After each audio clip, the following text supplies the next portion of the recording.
Hey, it's Mark Marin from WTF here to let you know that this podcast is brought to you by Progressive Insurance. And I'm sure the reason you're listening to this podcast right now is because you chose it. Well, choose Progressive's Name Your Price tool, and you could find insurance options that fit your budget, so you can pick the best one for your situation. Who doesn't like choice? Try it at Progressive.com. And now, some legal info. Progressive Casualty Insurance Company and Affiliates. Price and coverage match limited by state law. Not available in all states. Discover Hydro, the best kept secret in fitness. Hydro is the state-of-the-art home rower that engages 86% of your muscles, delivering the ultimate full body workout in just 20 minutes. From advanced to beginner, Hydro has over 5,000 classes, shot worldwide, and taught by Olympians and world-class athletes. For a 30-day risk-free trial, go to hydro.com and use code ROW to save $475 on a Hydro Pro rower. That's HYDROW.com, code ROW.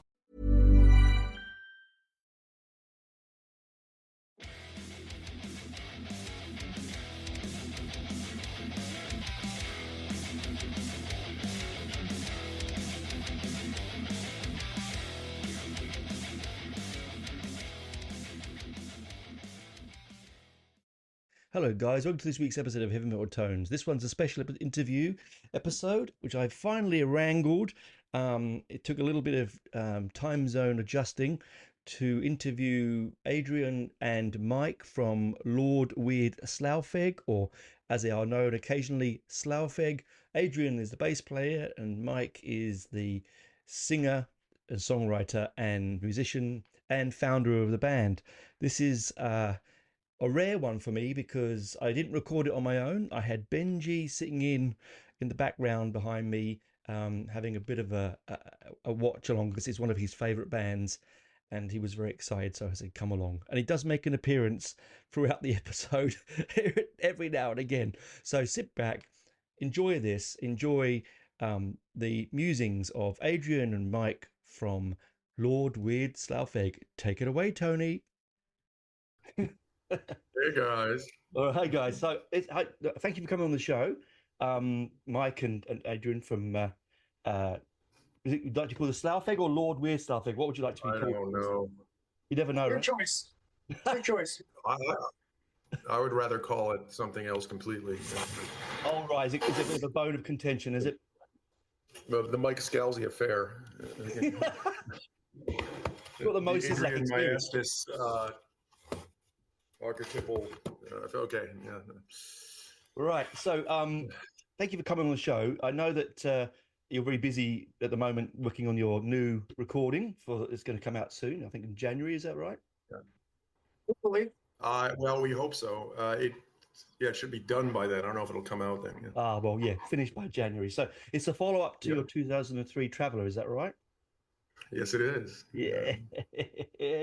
That's the one. I'm sure that's the one that everyone loves in your catalogue. I'm sure that you've got an amazing catalogue. I have actually a different album, which is my favourite one. But yeah, same here. Yeah. I mean, my favourite album is my favorite too. Animal Spirits is my favourite album. Well, that's being reissued in a few months too. Vinyl. Oh, yeah. It's already really? Fantastic. So yeah, I love it because I just love the fact you do a cover of an Alan Parsons project, Telltale Heart. Yeah, I dig that too. Yeah, I dig it big time. So it's like, yeah, cool. Now, so if people don't know you, because obviously people can listen to this show may not have heard of your band before. So you've been around since the 90s, is that right? 1990, yeah. Yeah, 1990, yeah. What do you mean they wouldn't have heard of us? Of course they have, but you know, what kind of people do you have on your show? What do you do? Who hasn't heard of us? You know? Yeah, you know what I mean. You know what I mean. But not being offensive. Yeah, I think I do. Yeah.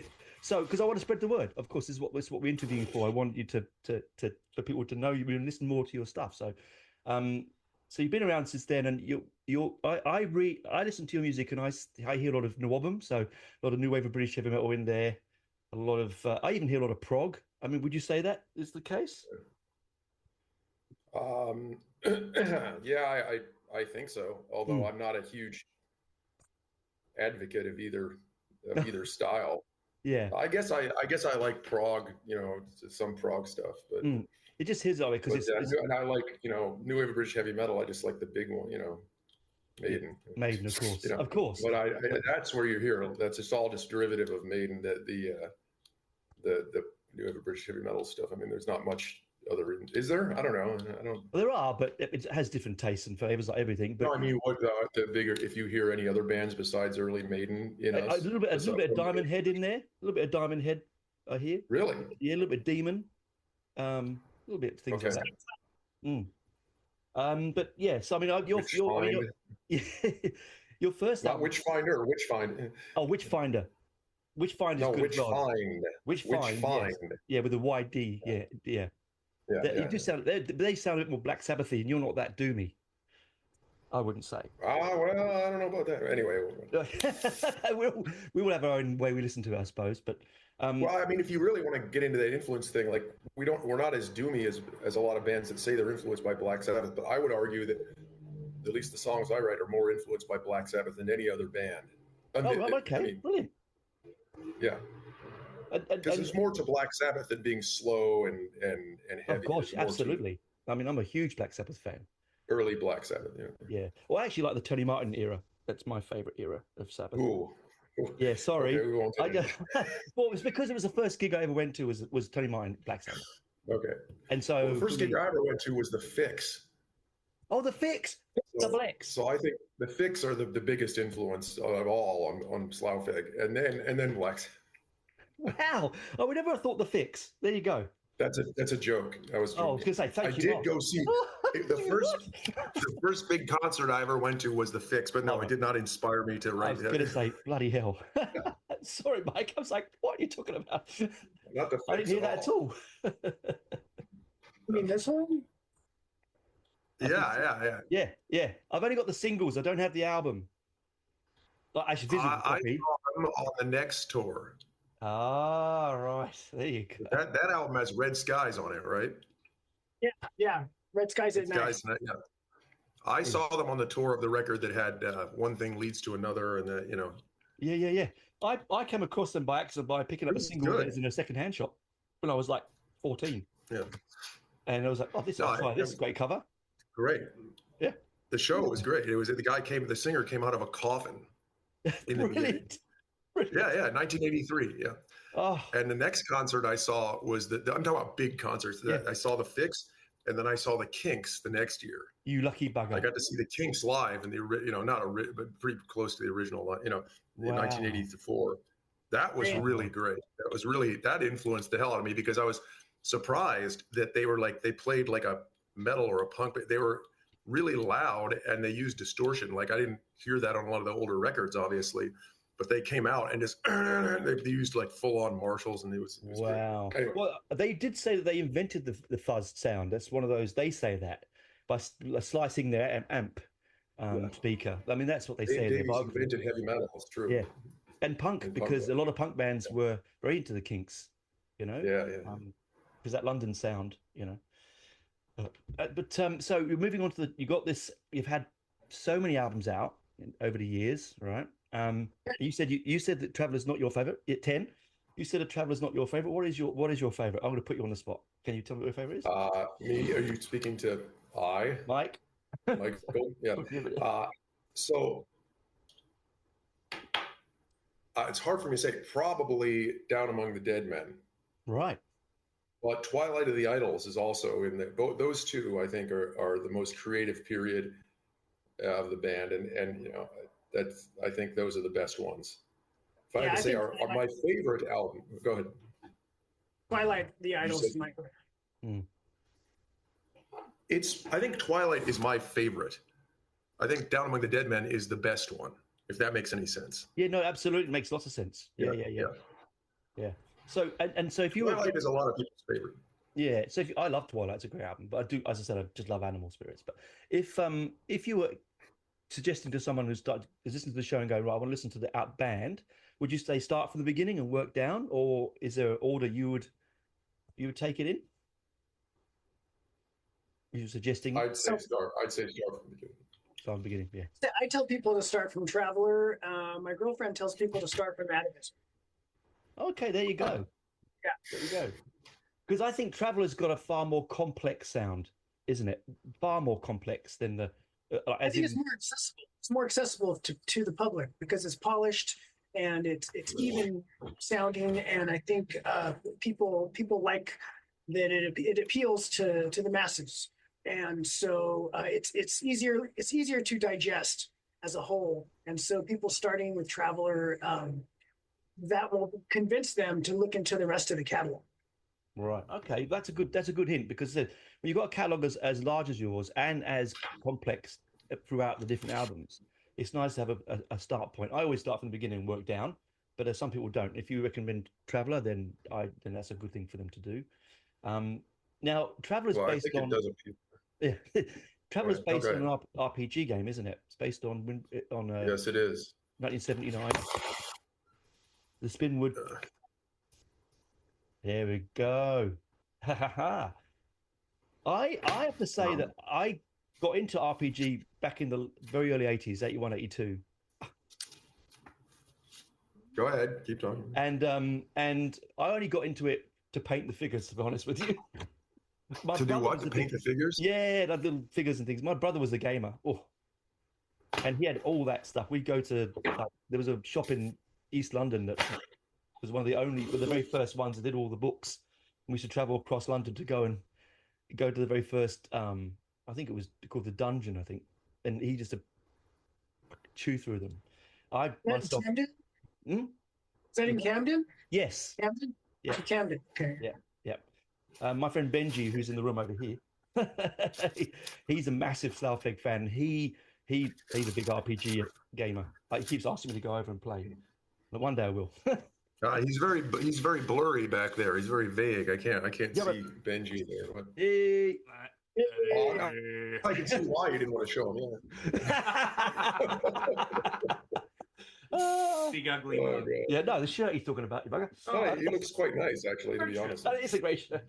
Oh, yeah. So obviously the Traveler is based on that. So how is the new one going to connect to that? Is it move on from the story? Is it a completely different? Yes. Yeah, it does.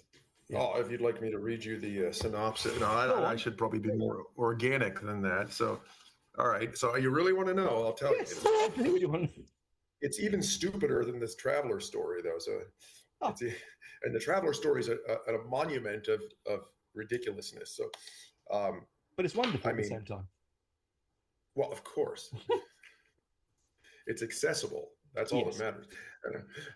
No, it's true. That it's funny as far as what you guys just talked about with that, because Traveler is ironic in the sense that it's the most commercial and accessible sounding record we did. And that was actually done to some extent on purpose as an experiment. And that's why people don't usually like what I have to say about the ideas, the initial idea of the production and the songwriting in Traveler. It was an experiment into some of it pop songwriting, actually. And a lot of underground metal fans don't want to admit that they gravitate towards catchy pop sounding stuff when it comes to, as opposed to quirky, weird, but that notwithstanding. What? That's their problem. That's what I say. It's their problem. Yeah. So as far as that element of the original Traveler album goes, it is somewhat different. It doesn't have as much of that commercial element to it in the music. The guitar, because when I say that I consciously meant to do this, what I mean is particularly with the production, I wanted to try an album that has slicker production than the raw records we had done before that. Not a super cheesy one, obviously, because there isn't keyboards and all that stuff, but just a more streamlined, because it's a futuristic concept. So I wanted to have the production be a little, sort of not quite as far as Maiden went with Somewhere in Time as far as commercial production, nowhere near as far as that, no. But or the other albums after, or Seventh Son, but to go into that direction, just a smidgen further than like Down Among the Dead Men, to not be that raw. And it was kind of a natural progression. I think it was a natural progression for you, because like the first album was like raw demos, and then Twilight was thrown together with a bunch of sessions you guys did all over the place, right? And then Dead Men was more cohesive, I think, but it had kind of a darker overall sound. Yeah. Yeah. kind of a little bit darker guitars, a little bit crunchier. And then I think the natural progression that you were going for was like, trying to get, a better and better production to hopefully make it more accessible and, sell the millions of units and take it to the top. Yeah, Take it to the top. Yes. What's really true is the first album that Adrian was on. So he said, I'm not going to join this band unless we take it to the top, unless we go top 40 with this. So he insisted that we have slicker production. Right. There was really nothing. No. What happened was it was a futuristic album and I wanted to go in that direction. And yes, the further your band goes and the more money you get, the more slicker the production tends to get. So, and that's why the album after it, Atavism, sounds so raw, because we wanted to go back. I was going to say it completely, it's a different sound. Yeah. But as far as the concept of the new Traveler EP goes, yes. Okay. So at the end of the original Traveler album, 21 years ago. I mean, hell, I made it in 2001, but it came out in 2003. The album ends with these two, the protagonist and the antagonist, being, changed into these dog men. So it's really rather silly. And they can't change back because these spores have been released in the atmosphere that are a hybrid of these carnivore chaser stock experimentation that was put from the ancient Earth into the far future, into the stars, and they evolved into these upright, that's the idea of the Vargur, is that there was a carnivore chaser stock taken originally from Earth, like a wolf or a dog or something, and then put onto a planet. And Traveler takes place so far in the future that the idea is that it was tens of thousands or even millions of years in the future. They actually were put on a planet where they evolved into being humanoids and being able to talk. But there's still these beasts, there's still these wolf creatures. And the idea of the first record is that this mad professor finds a way to by using as the host for these for DNA, for strands of DNA, he finds these spores of sort of an algae type substance on an asteroid mining mission, and there's this bizarre outer space kind of spore on this asteroid belt that can actually house and contain different types of DNA strands and combine them and then put them into the air where you can breathe them in and it'll turn you into, it's basically a werewolf type arrangement, but in the far future. And so these two guys become like that. And then a lot of the human race becomes these wolfmen. So that it ends with the hero, Baltek Budapest, running off to a distant planet and hiding because these race of mutants try to make him their king, their god, because he's the first one to do the transformation. And then Dr. Ricketts, Professor Ricketts, who is the antagonist, who has taken this guy who found this on an asteroid as an asteroid miner, and it mistakenly happened to him, took his genes and used them to spread it to the rest of the human race, is trying to find him. Okay, so the evil professor and all the Vargur mutants are trying to find him. And what ends up happening is this album takes place on a planet called Mithril in the Traveler universe, in the Sword Worlds, where there happens to be it's an ice planet, but there's something called the Ephemeral Glades, and that is a frozen plain over like basically a lake or something that is frozen over. But when the planet's when the temperature goes above 32 Fahrenheit, then suddenly, obviously, the ice melts, and then suddenly, right then on the spot, you have this fauna and flora growing immediately. Within 24 hours, you have insects and plant life that are all growing really quickly, and weird little mammalian creatures that just evolve at light speed on this planet. And he's hiding. Baltek is hiding. Still as a wolfman, as a Vargur, he's hiding underneath there because you can't find him. You can't track him with radars or any kind of communication while it's frozen over. So when the drones that the professor is sending around the planet try to find him, they realize that the ephemeral glaze, when they change and the temperature goes below 32, then you can actually track him down there. And so the whole point is them getting down there, finding out he's there, but then the ice comes back and they have to find their way through the ice to get him and capture him. And that's what's going on. And in the Ephemeral Glaze EP. Yes. Wow, that's so cool. I can't wait to hear it. It's Well, going to be amazing. I wanted it to. It's science. It's truly science fiction. Not that I know a lot about science or botany, but I want it to be. A lot of the Traveler game is about things you find on asteroids, plant life, ecology. Okay, it's a very seemingly realistic, far future universe. So I wanted to stick with that as much as possible and make this about plant life on bizarre planets and really, really go for the concepts. Mission to Mithril. A lot of the concepts come from this actual Traveler adventure, and Across the Bright Face it's influenced by both of these. Wow, yeah, so. That sounds. And it's a 5 tracks. Is it 5 tracks that you're going? 6, I think, or 6. 5 or something. That's going to be amazing. I think if it's as good as that I hope sounds, so. you sold it to me. I've already bought it already. Well, I hope the music lives up to that excitement because it's different. It's going to be a little different. It's going to be raw. It's going to be, well, Adrian, he wrote one of the songs or little nice. parts of 2 of them actually. And Brilliant. our drummer, Austin, wrote the main riffs on a couple songs too. So there's more than just me writing this one musically. Oh, that's going to be fantastic then. So because I mean, that's the thing about your music, from woe to go, it changes. Like you said, you have raw, you have polished, you have all that sort of stuff. So it'll be interesting to, like, you never stay in one lane, which is, I think, not really, no. And that's an important thing to be. Well, maybe you should ask Adrian. Adrian, what do you think of? Because I know obviously I have my opinion. I did arrange and come up with the majority of the music, but since you wrote some of it, Austin wrote some of it. What do you think the actual, not the production, all that, but the actual difference in just the songs between the original Traveler album and this? What is the main way to describe? God, it was so long ago at this point. Yeah. I think that this album, we kind of went into it, knowing that it was going to be knowing that it's going to be the sequel to Traveler. So, but also not wanting to repeat some of the things that Traveler did, but kind of where we tried to have at least some of the essence of Traveler in there. Yeah. So that in the sense that there's certain, I think, tempos and styles that we're trying to achieve but not duplicate. So I think it's more a progression than a duplication, and that's why it's only 5 songs, because we wanted to cut the flab and only give you the fab. Yep. Nice line.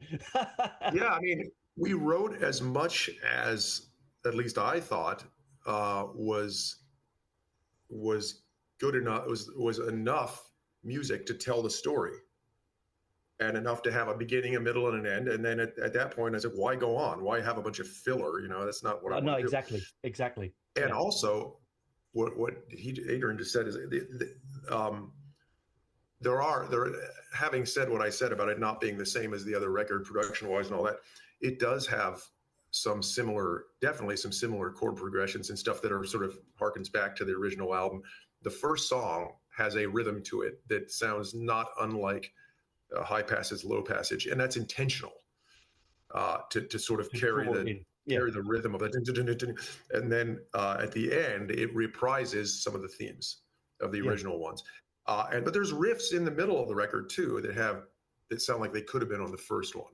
They're just done with a different drummer, a different guitar player, a different overall sound.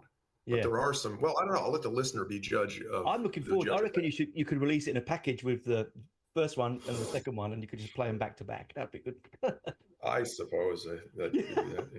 But I think it's funny that Mike mentions the drummer. We have the new drummer, Austin Crater. He's been with us for a couple of years now. 2 years now, but it's a new. He's been a great contributor musically. But the interesting thing is, when I've been listening to the rough mixes of the new stuff, and since we're using the same studio and the same engineer, Justin Weiss, as we did on the original Traveler, the drums sound so similar. Wow. Because he's using he's using the same equipment, a lot of the same microphones. And so the drums, a lot of the big drum fills that are on the new album, they sound like they could have been on the original Travelers. So I think having the original production team coming back together has really it's been able to it'll sound like the original Traveler. Yeah, so it won't be disjointed. It will flow, which is what you want. Yes, Yeah, I think so. Yeah, That's what I wanted. I wanted to go back to Justin Weiss and Trackworks because he did the original Traveler. He understands the concept already, and it's very easy for him to intuit what's going on and what we're going for on this. And he's using a lot more technology now than he was 20 years ago, but he's still able to give us the same sonic palette, I guess, that was used on the original. And so it's very continuous. The original stuff was done on tape, and now this is all done on the computer. Yeah. But it sounds very much the same. And that's important. So, are you obviously going to tour it? I would imagine. Are you going to tour this new EP? As much as we can. As much as you can. As much as we can. Yeah. I was going to say, I mean, come to Australia. I know it's too far, but we'd love you in Australia. Come to Australia. We'd love to come. Yeah. All about the money, baby. It is about money. No, I was just saying to Adrian yesterday, it's the same thing. It's a big country as well. Like, you've traveled America, you know what it's like, right? But here's a different beast. I mean, nothing for 400 kilometers, and you've got to get there. If you fly from city to city, it costs you a fortune. If you drive it, it takes ages. It's not an easy country to tour on, but the audience here would absolutely love you, I reckon. Absolutely love you. So that would be great. We're going to tour in Europe for next year, on this record. Yep. And we're doing some stuff in America. We don't have much planned, but it depends on what we want to do. There's a couple ideas, and we're definitely doing something up in Seattle, and maybe some other stuff too. We're not really sure yet. Do you do festival? Are you a festival band? Like, would you do like Hellfest and things like that? Was that too? What is if that? They invite us. If they invite you. Yeah. We do festivals. Yeah. Because I reached out to a lot of those festivals before and never receive anything back. So we've played several festivals, obviously, but we've played the big ones like Hellfest. No, we've done. What's the biggest festival we've ever done? I think is Sweden Rock. Sweden Rock. Oh, yeah, it's a big one. That's a decent size. Yeah. It's really and that was crazy. Yeah, it was a very big one, but we haven't done a lot of the other really huge ones like that. Yeah, I think for whatever reason. Because Traveller could easily take across that. But talking about touring, how do you work out what you're going to put on your set list? Because you have so many albums with so contrastingly different themes. It must be a tricky one, right? It's a very tricky one. And we don't always have the same opinion on what we should be doing. Yeah. Lately, the past few years, it's not that hard because we don't have a lot of wiggle room to learn new songs because we've been working on new material, and we haven't really had time to work on adding new songs to the set list. So we're kind of keeping it slow and steady. Okay. We've had an issue with that, yeah. Whereas we don't. As a full band, and we used to pride ourselves and would like to still on being a band that lives close to each other and that practices very often as a full band. In the last couple of years, it's been a little more difficult to do that. Now, don't get me wrong, we're not one of those bands who just never practices together as a full band. We do it, but we practice in sections, 3 of us or something, and then we all 4 of us together, hopefully once a month or something, But that's hard to work up. I mean, Slough Feg songs are not the kind of songs you can just, let's take this one from the back catalog and practice it twice and go on stage and do it. Most of them are not. They're very complex as far as that kind of thing goes, and they have a lot of feel and rhythmic changes and all that you can't just pull out. You can't just scoop them out. Yeah, that's what I was going to say because your sound is that way. I can't imagine it being easy to go, well, okay, because a lot of the time Yeah, go ahead. So a lot of the time your sound sounds like there's more than you are. Then you got a fuller sound. Like the amount of people in your band, it sounds like there's double that when you listen to it. It's a deep nice. sound. So I always think how you replicate that on a live stage would be difficult, I would say. No, it's difficult, and we don't.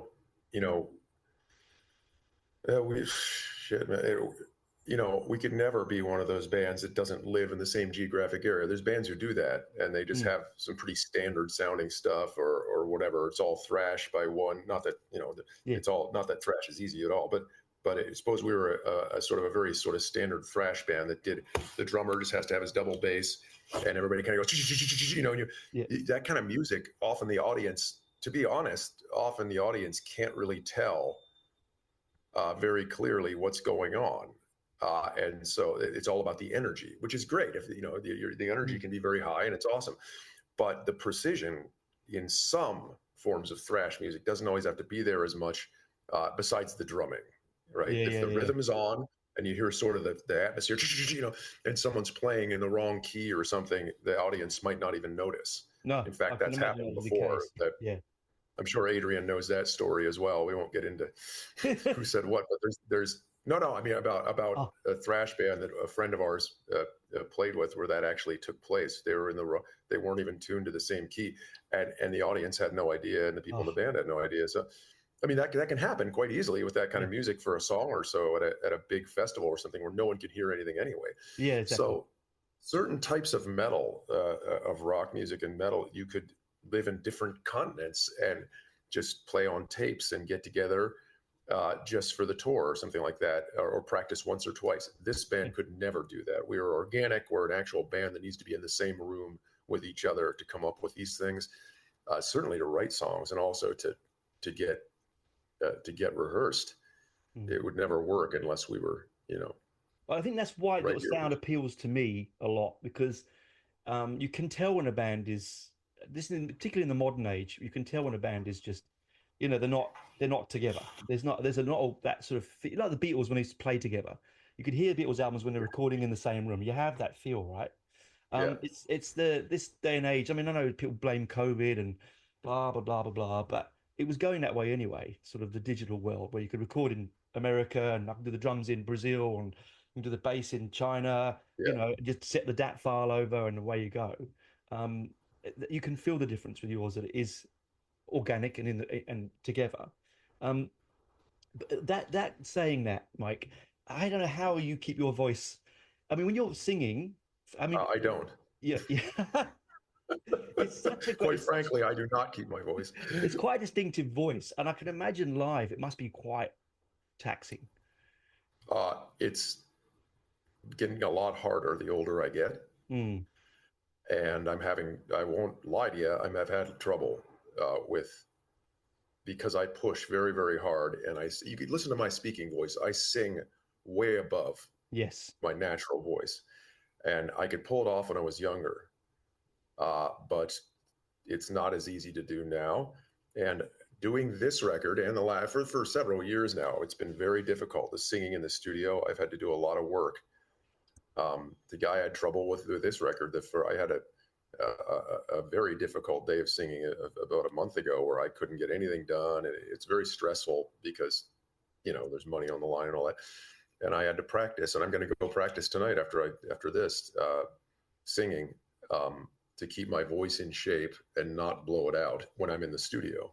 Yeah, I hear that, like, because one of the things that Benji particularly loves is your voice. So when he listens to it, he goes, the thing draws me into the album is your voice. My good friend Benji. That's nice to hear, actually, because I definitely don't think I have a very appropriate metal voice, but maybe because of that, it makes it at least a little different than most of the bands that you listen to, I would hope. Yeah, look, I mean, I don't believe in, I love all forms of music, everything, punk, blues, jazz, metal, everything, right? I don't think your voice, I don't think there's such thing as a metal voice. You know what I mean?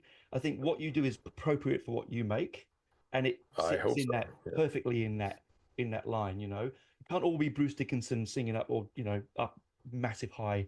That's a comment. That's an interesting comment that you say that Bruce Dickinson. A lot of people talk about Bruce Dickinson like he can actually sing opera or something.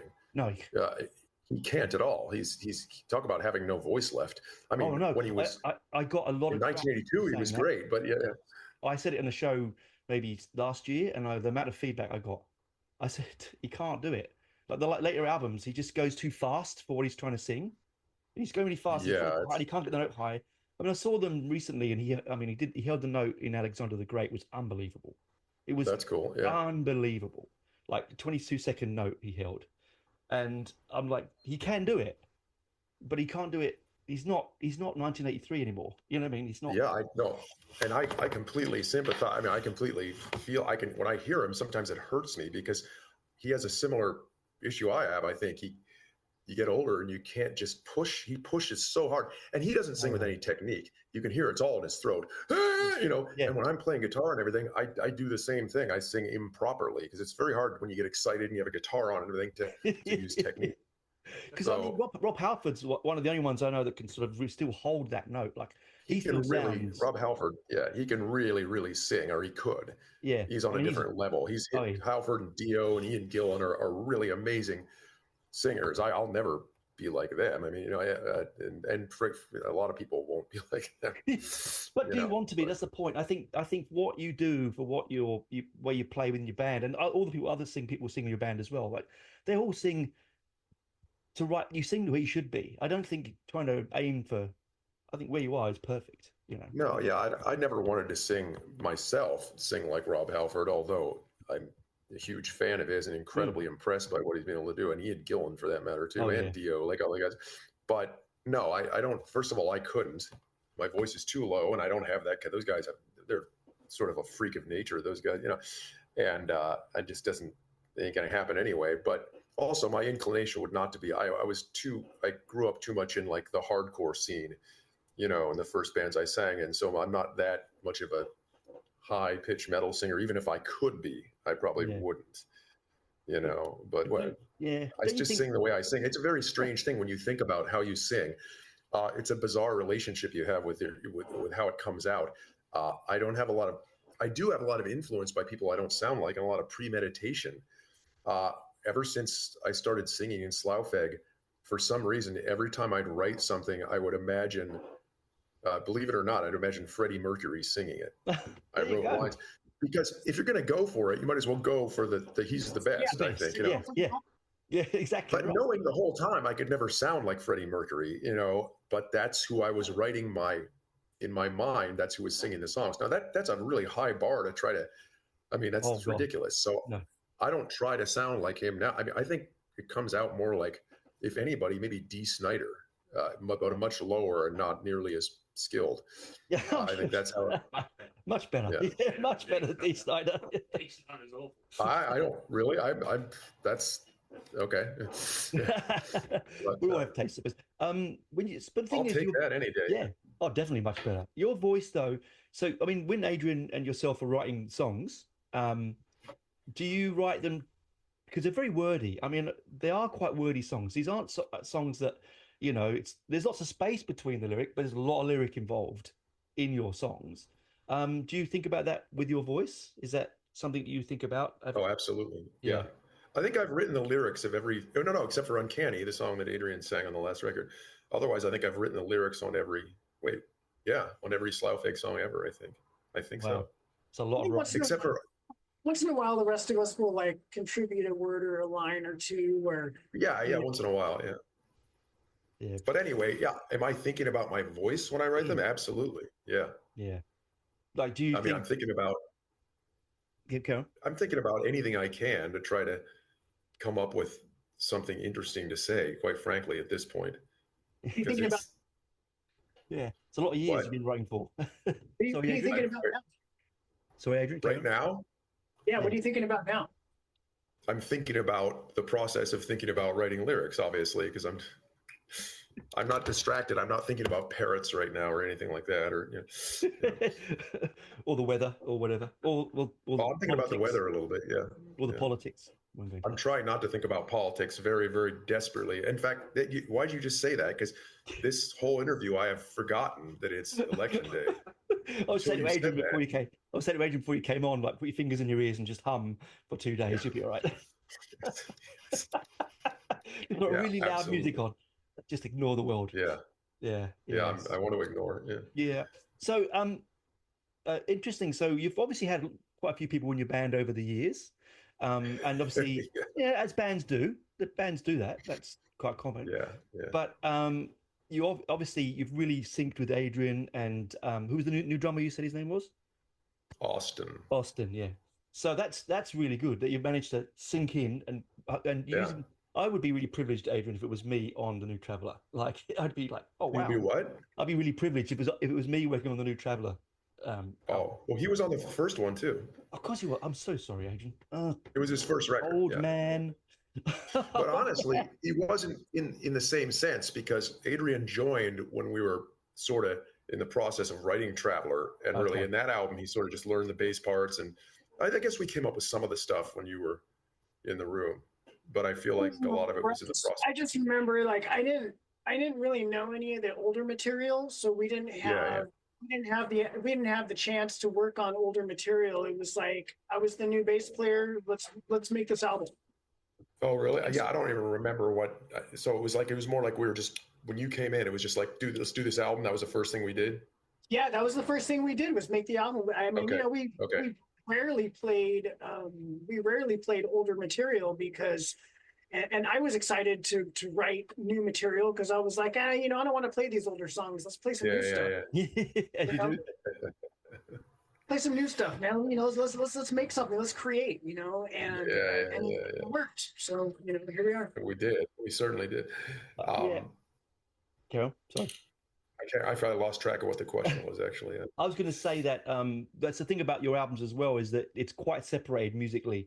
You know, sometimes with heavy metal, you get this sort of dense sound and you can't work out, you can't hear the bass, and suddenly you can't hear the rhythm, the hi-hats or anything like that. It just gets completely lost. But when you listen to your stuff, it's really nicely separated, particularly when you play it on vinyl. Okay. Separates really well. Like I can, because I'm a bass player, so I go and listen to the bass playing, right? So I go, I'll listen to what Adrian's doing, you know, like, and sometimes you can't hear that. Yeah, you can. We make sure you can hear most of what's going on. I hope, you know. Yeah, because it can get muddled. I mean, in this modern stuff now, it can just get so saturated that you. I don't even. People, when they mix their records, they tend to overcompress everything, and so it's too much of one single sound. And, you know, when they use too much compression on every single sound source, then the dynamics tend to be squashed. And so it's difficult on the ear to ascertain what's happening without allowing those things to go through. So like I listen to a lot of old records and stuff, and sometimes I feel like on the old Alice Cooper records, when you compare that to something that's like released in the past 10 years or so, the albums sound really quiet. Yes. Oh, well, that's sure. Yeah. They sound really quiet. But when you turn it up and you crank it on your stereo, it sounds fantastic because they allowed for the peaks and valleys to stay peaks and valleys. It's not all just like. Well, I call it the CD. I call it the CD. It's the CD loudness. The problem with CDs, where they could suddenly just push the volume up on them, and the density on them, and it just sort of destroyed, like you said, the true sound of the record, which is what you get from the early. I love my early vinyl. Yeah, Alice Cooper is a good example because Alice Cooper records, if you listen to them, have an odd sound for the early 70s or the 70s, whenever they were made in the 70s, the old ones that were made in the 70s. They have a different kind of a sound. They don't sound like Led Zeppelin and Deep Purple and Black Sabbath. And they don't sound like AC/DC. They have a, you know, or Aerosmith or whatever you compare them to. They have a very different guitar sounds are different. The production's a little bit different, and but they stand up because you can really hear every instrument. Like the bass. That's what is its name? Dennis Dunaway, one of the greatest rock bass players ever, is probably more important to that band than either guitar player, in my opinion. The guitar playing is great, and the songwriting is great on those records, and they don't get a lot of credit for being as weird and proggy as they were on the first 2 or 3 albums. Absolutely not. They really were. Absolutely. And the bass playing makes it. And you can hear every note he plays, and the guitars, you can hear every note they play, and they don't sound like Marshall guitar amps. They sound like some weird, I don't know what. Yeah, like Fenders or high or something. I don't know what they are, or maybe they're Marshalls done through weird microphones or something. I don't know. It's probably the mics they mic up. Are you guys having trouble? No, only you. Yeah, you're breaking up with the mic. You're all right now, though. What? You're all right now. Yeah. I'm breaking up? Yeah. Oh shoot, I don't know. It's okay. It's all good now. It's all good now. It's all good now. Yeah. Yeah, You need to reset your modem. Yeah. Turn it on and off again. No. But I think the same with Thin Lizzy. I feel the same with Thin Lizzy. Their sound is the same as that early Alice Cooper sound. I feel that is the same thing with Phil Lynnott's bass. You know, without Phil, you can hear his bass. Yeah. yeah, you know. So same with Steve The Harris. guitar sound is much more standard and thin. Yeah, but Yeah. Oh yeah, Steve Gorham's, Gary Moore's one of my idols. So, but yeah, yeah. I never got to see him live. Sadly, I never got to see him live. Yeah. What a shame. That's But anyway, too life bad. goes on. Life goes on. So what's next? So obviously now you're just going to go into the studio, work, finish off the album, and then out into the world. I'd imagine that's the next step for I you suppose. guys. Then lots and lots of PR, I'm sure. Well, I suppose. Yeah, hopefully. Playing several of the new songs in our upcoming live shows. So yeah, so there will be a gathering of traveler music in our new live show that we will bring out, and hopefully that will we'll make some T-shirts. Yes. We'll maybe make a sticker. Yes. And a patch, another patch will be good. Yeah, maybe. I don't know. Patches are quite, that's a maybe. We'll see. I don't know. But yeah, we hope to be able to tour with it more than we have on the last couple of albums, I guess. We'd like to tour more and more, but of course, we all have schedules and things like that. So we're going to do as much as we can, get it out there, and try to bring the Ephemeral Blades to the masses. Oh, I'm looking forward to it. It's going to be fantastic. I might have to take a trip to Europe if you're only playing in Europe. Oh, what a shame. we'll be there in March. Oh, well, maybe no, because I'm going to Japan in June, so we might take an extended holiday and go there in March. That's right. Wow. See, yeah, that's what Europeans can do. They can take extended holidays and just go all over the world. That's fantastic. Yeah, isn't it? Well, we'll see what happens tonight or today or tomorrow. Maybe we'll see yes, you never know, do you? That's right. Yeah. This is going to date the video. I'm not even looking. Let's not get involved. I'm not getting involved. I look the other way. Yeah, not involved. Not looking the other way. It's interesting. For a mighty nation like yourself, for such a creative and intelligent nation, it just surprises me. It's just quite astounding. We'll see. It blows my mind. It blows our minds too. It really does. I just don't know. Anyway, I don't want to bring politics into this too much, but I think you just need to change your way your electoral system. Just go back to something else and fix it. Because I think it's the system that's the problem. I would agree. Yeah. Well, the electorate is set up the way it is because there's states like that have they have a lot of land, but they don't have a lot of people. And so you kind of want to give them equal right, equal say in how things go, or else California would rule everything. Because over here in Australia, it's illegal not to vote, right? They should make that the case for you in America. Then who knows what happened then? If it was illegal, you still get people that wouldn't do it because they just wouldn't care. But you make it illegal not to vote, and you'd certainly get a different outcome. Yeah. Yeah, I agree. Yeah. Anyway, on that note, well, thank you for coming on the show. Really enjoyed the chat. I hope that the new album is going to be a banger. I'm sure it is. I'm looking forward to it, and hopefully I'll get to Europe and see you live. That'll be good. It'd be fun. Working on it. We hope to get to Australia one day. Oh, that'd be even better. I hope we do get to Australia. Yeah, I hope so. It's a beautiful country. Have you ever been on holiday here, or have you been just traveling? No. Oh, you have to. It's a beautiful country. We'd love to do it, man. I mean, if we could somehow make it so that we can do a week or something over there, wonderful. We would totally do it.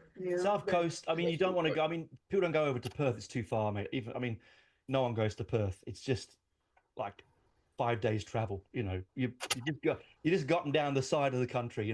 Sydney, Melbourne, Canberra, Brisbane, and that's it. That's what I would do. That's a whole week right there. There's a whole week there, and that's what most bands do. Dream Evil were just here. They did exactly the same tour. So yeah. And then like one show in New Zealand, right? Yeah, that's right.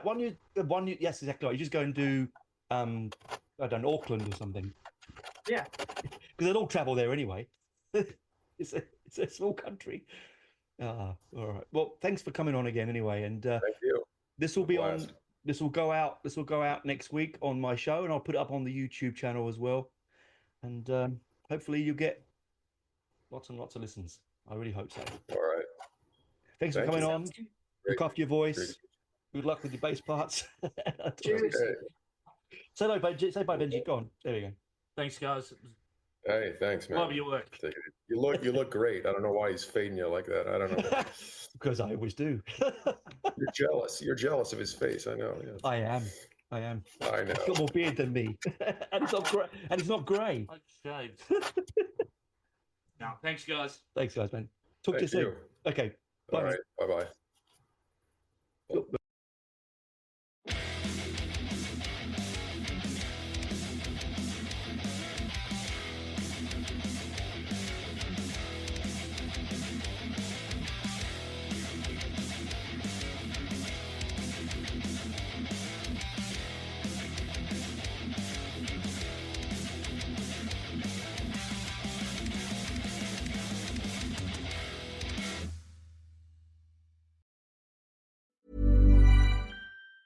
Discover Hydro, the best kept secret in fitness. Hydro is the state-of-the-art home rower that engages 86% of your muscles, delivering the ultimate full body workout in just 20 minutes. From advanced to beginner, Hydro has over 5,000 classes, shot worldwide, and taught by Olympians and world-class athletes. For a 30-day risk-free trial, go to hydro.com and use code ROW to save $475 on a Hydro Pro rower. That's HYDROW.com, code ROW. This episode is brought to you by Progressive Insurance.